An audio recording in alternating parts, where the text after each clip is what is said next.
What exactly is your plan?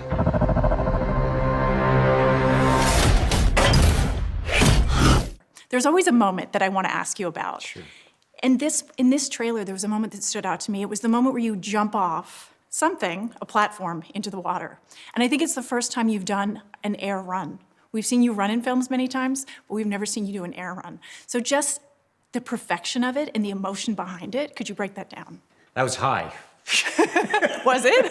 I got up with that thing, I said, this is really high. It doesn't look that high in the shot. It was really like, I better hit the water correct, as I'm going and sprinting across into the water. But I mean, it's one of the fun things I like doing is I do jump off cliffs into the water. We'd go go camping at Lake Powell. But yeah, it was a lot of fun doing that. It's incredible. And that's just the jumping off point, like I said, metaphorically into what I think are the most complex, and I think probably the most, you even said this, the most physically taxing of the franchise. Most definitely. Of the franchise, of the things that I do, I mean, I fly airplanes and jets and motorcycles and all kinds of stuff. And I'm in my personal life, I climb mountains and I'm paragliding and speed flying. And this, when McHugh and I were going through it, we talked about submarines for a long time. We talked about aerial sequences, and I remember seeing them as a kid and really wanted to do that. And it was very, very demanding.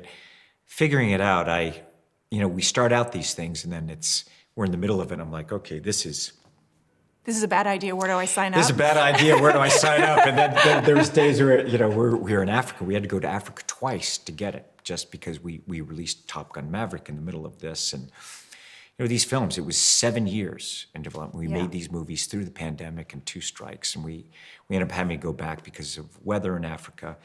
But when it rained on days when I was like, oh my gosh, thank goodness. Like, my body can recover a little bit. It was exhilarating. It was intense, which I like, enormously challenging, incredibly painful at times. Yeah, I can imagine. Doing it. Every time you screen a film for the first time, I imagine you make films for audiences. I do.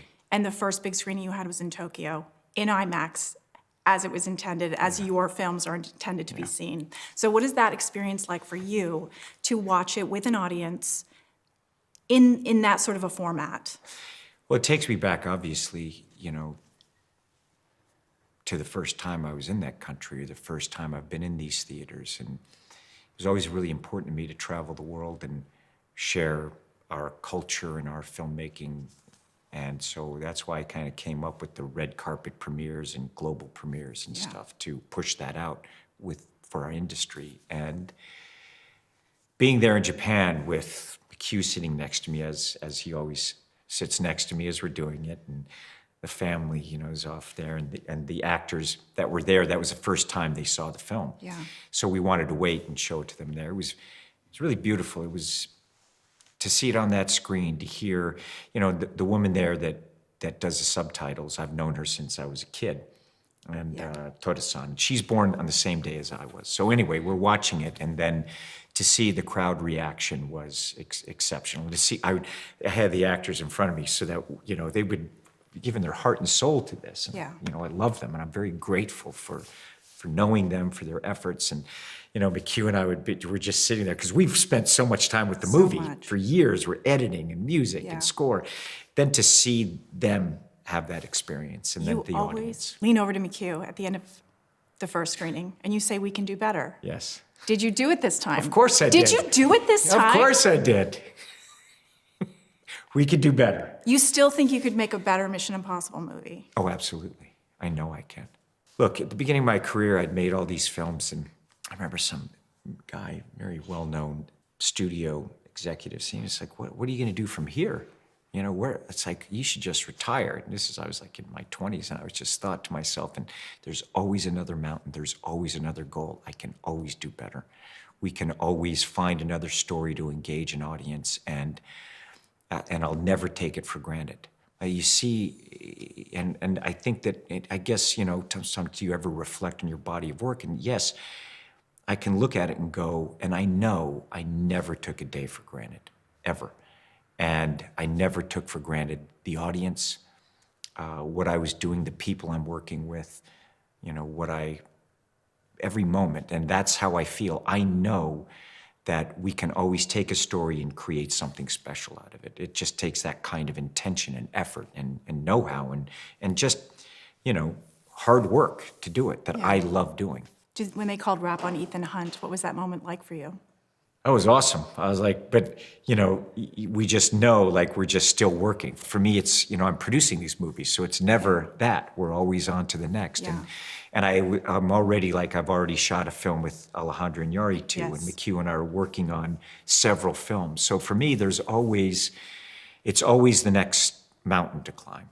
It's, Yes. while I'm working on one film, I'm generally in post on the one that I finished before and prepping the next one. So it's a constant create, and I don't ever stop. The wing walk, you wanted Yes. to do it since you were 8 years old. Yeah, I was even younger. I don't know what age I was when I saw it. And I remember those aircraft and seeing them do it. And those aircraft, you know, were traveling a lot slower than Yeah. these airplanes. I mean, the Stearman, these are 80-year-old aircraft.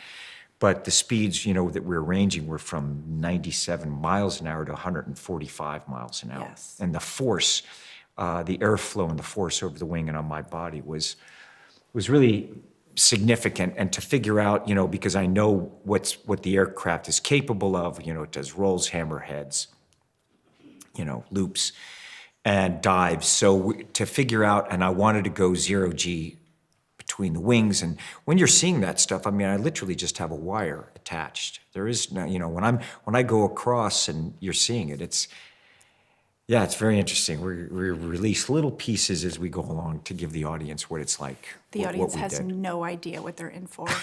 That was a, Because that was we're a not starting on point. purpose. On purpose, we're just showing little pieces. We're not going to show them. You got to go see the movie. I'm here to say that they have no idea what they're in for. Thank you Thank so you, much. Tom.